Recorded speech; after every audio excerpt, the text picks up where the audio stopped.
जय श्री कृष्णा, राधे राधे। आज हम सुनेंगे वैशाख पूर्णिमा कब है, शुभ मुहूर्त क्या है, पूजा की विधि क्या है, महत्व क्या है, पूर्णिमा पर किन चीजों का दान करें। तो आइए इस वीडियो को शुरू करते हैं। वैशाख पूर्णिमा 5 मई 2023 को है। हिंदू धर्म में पूर्णिमा पर तीर्थ स्नान और दान का विशेष महत्व है। मान्यता है कि पूर्णिमा पर गंगा, नर्मदा और कोई भी पवित्र नदी में डुबकी लगाने से साधक के कई जन्मों के पाप धुल जाते हैं और अमृत की प्राप्ति होती है। पूर्णिमा तिथि के स्वामी चंद्रदेव माने गए हैं। इस दिन घर में सत्यनारायण की कथा, रात्रि को चंद्रमा को अर्घ्य देने से धन संपदा में वृद्धि होती है। ऐसी मान्यता है कि वैशाख मास की पूर्णिमा तिथि को बौद्ध धर्म के संस्थापक महात्मा बुद्ध का जन्म हुआ था, इसलिए इसे बुद्ध पूर्णिमा भी कहते हैं। तो आइए अब जानते हैं वैशाख पूर्णिमा का शुभ मुहूर्त और महत्व। पंचांग के अनुसार वैशाख पूर्णिमा की तिथि 4 मई 2023 को रात 11:34 से शुरू हो रही है और अगले दिन 5 मई 2023 को रात 11:03 पर यह तिथि समाप्त होगी।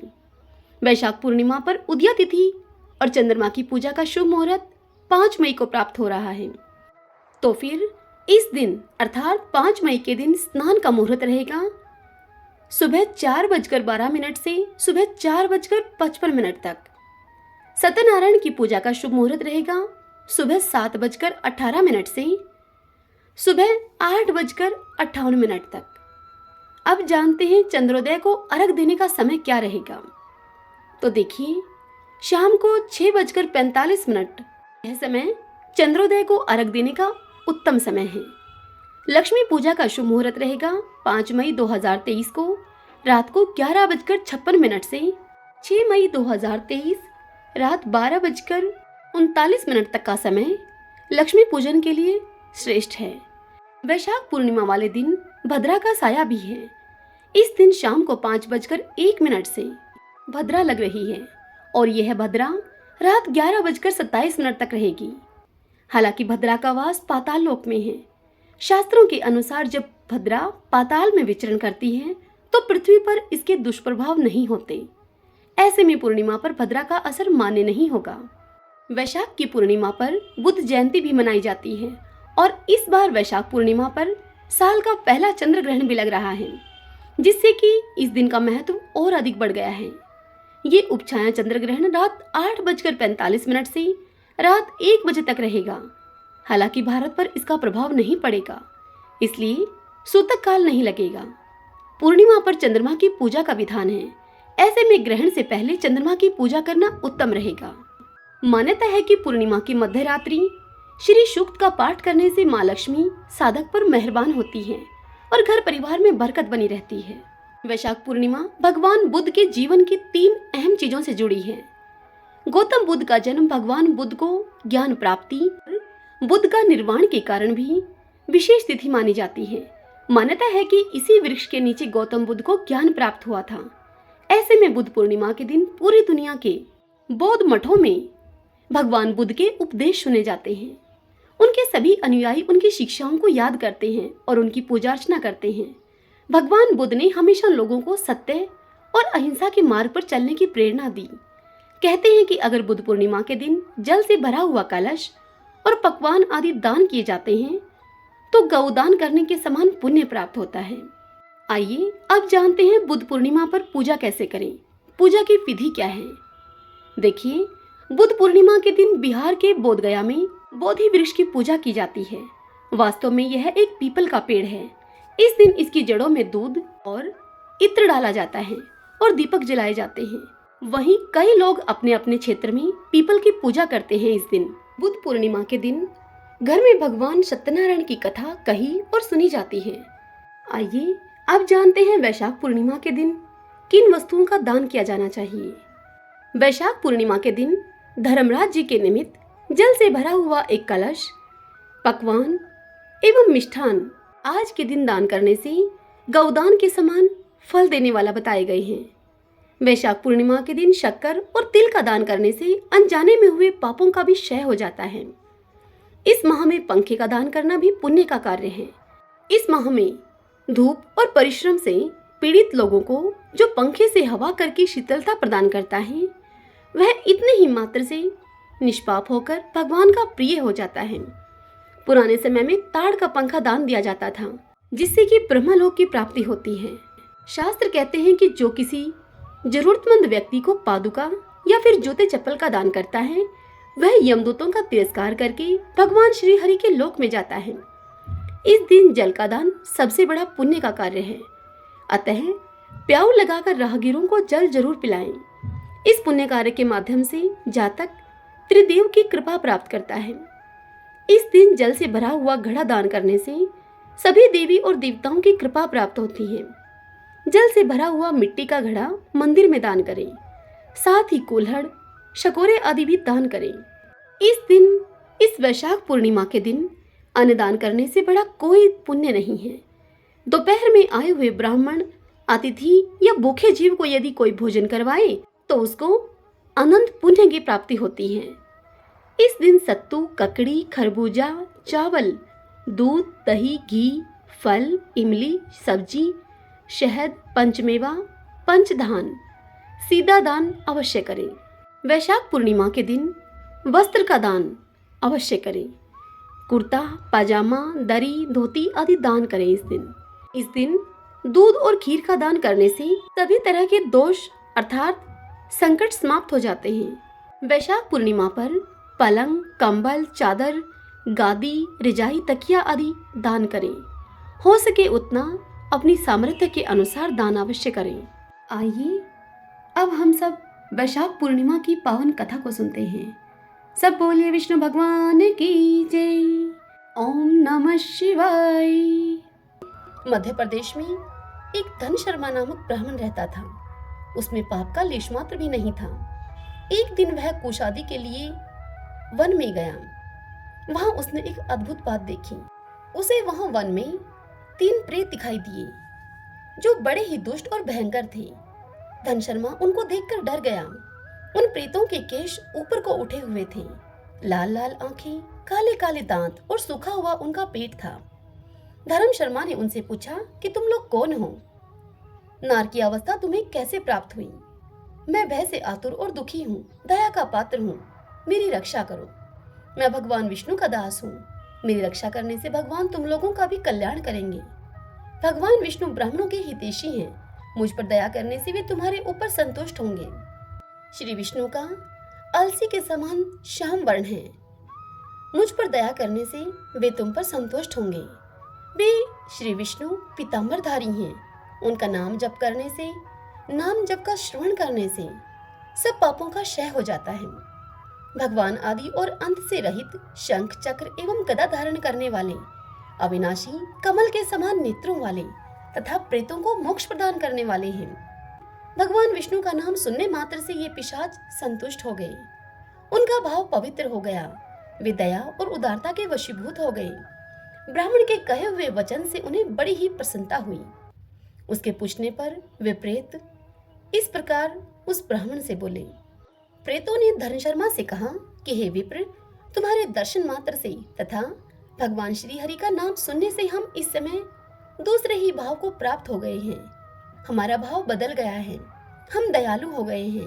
वैष्णव पुरुष का समागम निश्चय ही पापों को दूर भगाता है, कल्याण से संयोग कराता है तथा शीघ्र ही यश का विस्तार करता है।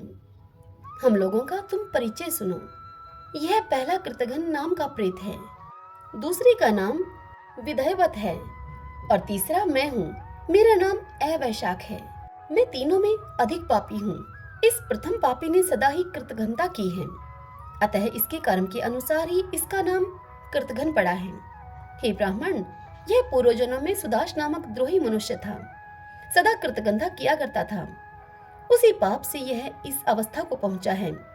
अत्यंत पापी, धृत तथा गुरु और स्वामी का अहित करने वाले मनुष्य के लिए भी पापों से छूटने का उपाय है, परंतु कृतघ्न के लिए कोई प्रायश्चित नहीं है। इस दूसरे पापी ने देवताओं का पूजन किए बिना ही सदा अन्न का भोजन किया है। इसने गुरु और ब्राह्मणों को भी कभी दान नहीं दिया है, इसलिए इसका नाम विधयवत हुआ है। यह पूर्व जन्म में हरिवीर नाम से विख्यात राजा था। 10,000 गांवों पर इसका अधिकार था। यह रोष, अहंकार तथा नास्तिकता के कारण गुरुजनों की आज्ञा का उल्लंघन करने में सदैव तत्पर रहता था। प्रतिदिन पंच महायज्ञों का अनुष्ठान किए बिना ही खाता और ब्राह्मणों की निंदा किया करता था। उसी पाप कर्म के कारण यह बड़े बड़े नरकों का कष्ट भोगकर इस समय विधैवत नामक प्रेत हुआ है। अवैशाख नामक तीसरा प्रेत मैं हूँ। मैं पूर्व जन्म में ब्राह्मण था। मध्य प्रदेश में मेरा जन्म हुआ था। मेरा गोत्र और नाम गौतम था। मैं वासपुर गांव में निवास किया करता था। मैंने वैशाख मास में भगवान माधव की प्रसन्नता के उद्देश्य से कभी स्नान नहीं किया, दान और हवन भी नहीं किया। विशेषतः वैशाख मास से संबंध रखने वाला कोई कर्म नहीं किया। वैशाख में भगवान मधुसूदन का पूजन भी नहीं किया तथा विद्वान पुरुषों को दान आदि से संतुष्ट भी नहीं किया। वैशाख मास की एक भी पूर्णिमा को, जो कि पूर्ण फल प्रदान करने वाली है, मैंने स्नान, दान, शुभ कर्म, पूजा तथा पुण्य के द्वारा उसके व्रत का पालन भी नहीं किया। इससे मेरा सारा वैदिक कर्म निष्फल हो गया। मैं अवैशाख नामक प्रेत होकर सब और विचरता हूँ। अब हम तीनों के प्रेत योनि में पड़ने का जो कारण है वह सब मैंने तुम्हें बता दिया है। अब तुम हम लोगों का पाप से उद्धार करो, क्योंकि तुम विप्र हो। हे ब्राह्मण, पुण्य आत्मा साधु पुरुष तीर्थों से भी बढ़कर हैं। वे शरण में आए हुए महान पापियों का भी नरक से उद्धार कर देते हैं, उन्हें भी नरक से तार देते हैं। जो मनुष्य सदा गंगा आदि संपूर्ण तीर्थों में स्नान करता है तथा जो केवल साधु पुरुषों का संग करता है, उनमें साधु संग करने वाला पुरुष ही श्रेष्ठ है। अतः तुम मेरा उद्धार करो। अथवा मेरा एक पुत्र है जो धन शर्मा नाम से विख्यात है। हे स्वामिन, तुम उसी के पास जाकर ये सब बातें समझाओ। हमारे लिए तुम इतना परिश्रम करो। हे विप्र, जो दूसरों का कार्य उपस्थित होने पर उसके लिए उद्योग करता है, उसे उसका पूर्ण फल मिलता है। वह यज्ञ, दान और शुभ कर्मों से भी अधिक फल का भागी होता है। प्रेत का वचन सुनकर धन शर्मा को बड़ा ही दुख हुआ। उसने यह जान लिया कि ये मेरे पिता हैं जो नरक में पड़े हुए हैं। तब वह सर्वथा अपनी निंदा करते हुए उनसे बोला। धन शर्मा ने प्रेतों से कहा कि हे स्वामिन, मैं ही गौतम गोत्र का धन शर्मा नामक आपका पुत्र हूँ। मैं आपके किसी काम नहीं आया। मेरा जन्म निरर्थक है। जो पुत्र आलस्य को छोड़कर अपने पिता का उद्धार नहीं करता, वह अपने को पवित्र नहीं कर पाता। जो इस लोक और परलोक में भी सुख का संतान विस्तार कर सके, वही संतान या तनय माना गया है। इस लोक में धर्म की दृष्टि से पुरुष के दो ही गुरु हैं, पिता और माता। इनमें भी पिता ही श्रेष्ठ है, क्योंकि सर्वत्र बीज की ही प्रधानता देखी जाती है। पिताजी, मैं क्या करूं, कहाँ जाऊं, कैसे आपकी गति होगी? मैं धर्म का तत्व नहीं जानता हूँ, केवल आपकी आज्ञा का पालन करूंगा। यह सुनकर वह प्रेत बोला कि बेटा, तुम घर जाओ और यमुना में विधि पूर्वक तुम स्नान करो।